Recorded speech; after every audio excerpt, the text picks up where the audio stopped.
Kenapa ada lelaki yang tampak lebih tua daripada umurnya, tetapi ada juga yang tampak lebih muda dari umurnya?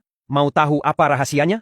Alkisah, menurut cerita Pak Sukarang, ada seorang peneliti terkenal dunia yang pergi ke sebuah kota tua di Kalimantan untuk menemukan orang yang paling tua. Beliau pun menemukan orang yang dikehendaki. Kemudian peneliti itu bertanya, "Bapak umur berapa tahun?" Si tua itu menjawab, "Umurku 65 tahun, saya sudah banyak terkena penyakit, sulit untuk berjalan kaki untuk jarak yang agak jauh."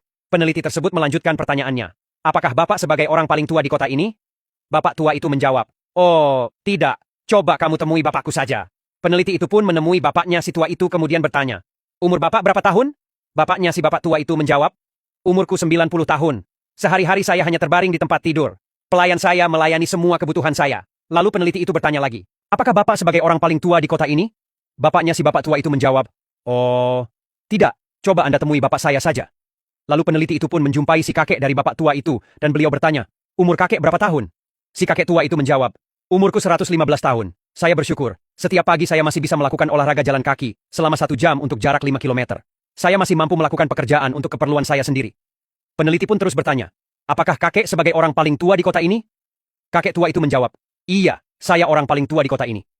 Dari hasil menemui 3 orang tua itu, anak, bapak, dan kakek, ada sesuatu yang mengagumkan. Akhirnya peneliti memberanikan diri bertanya pada si kakek tua itu, "Maaf kek, kenapa kakek tampak lebih muda dan gesit dari putra dan cucu kakek?" Kakek tua itu dengan tersenyum menjawab, "Cucuku itu terlalu sering dimarahi istrinya, anakku juga, and of nine said aku tidak pernah dimarahi oleh istriku." Dan akhirnya si peneliti mendapat kesimpulan hasil penelitiannya. Ternyata istri yang cerewet bisa mempercepat penuaan suami. Sebaliknya, istri yang lemah lembut itu bisa membuat awet muda dan memperpanjang usia suami. Jadi, sampaikan kepada para istri, jangan terlalu cerewet pada suami jika ingin suaminya awet muda dan sehat.